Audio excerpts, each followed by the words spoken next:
In this video, I'll do the integral of x squared plus 1 from minus 1 to 2. I'll use the fundamental theorem of calculus. So here I have a function that I can anti-differentiate, meaning integrate. So x squared plus 1, when you integrate that, gives you antiderivative of x squared is x cubed over 3. Antiderivative of 1 is x. You can ignore the plus c in this case, because if you do the plus c, I'll show you, it makes no difference. So evaluate that from 1 to 2.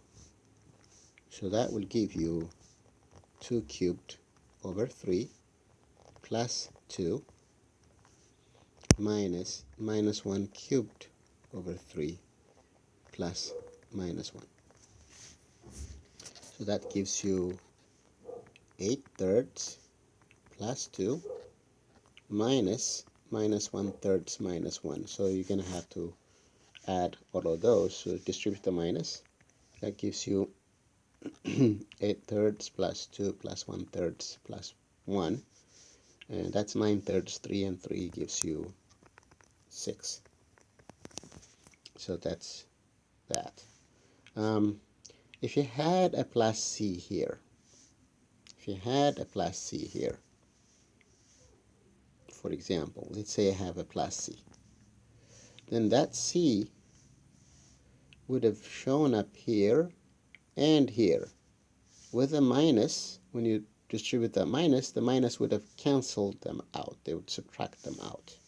So the plus c is redundant and is irrelevant when you do the definite integral. Okay? And the final answer is a number. Why is it a number? Because this is actually a short way of doing the limit of a sum of f of x, I star, and all that stuff. So the definite integral always gives you a number if it exists. Okay? So that's the answer. Another thing that I like to mention in this example is what we've just calculated is the area under the graph of the function y equals x squared plus 1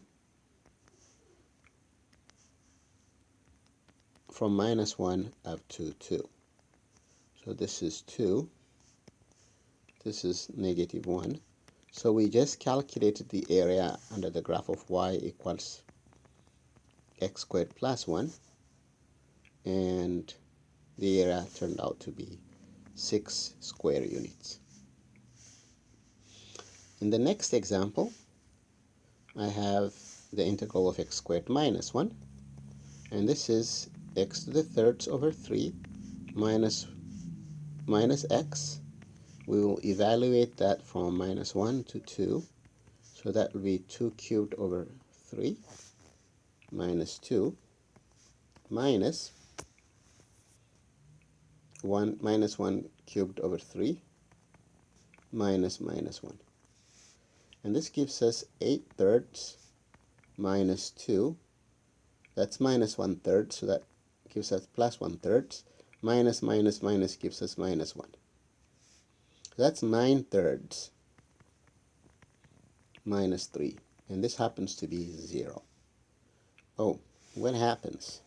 Well, what happens is, if you draw the graph of x squared minus 1,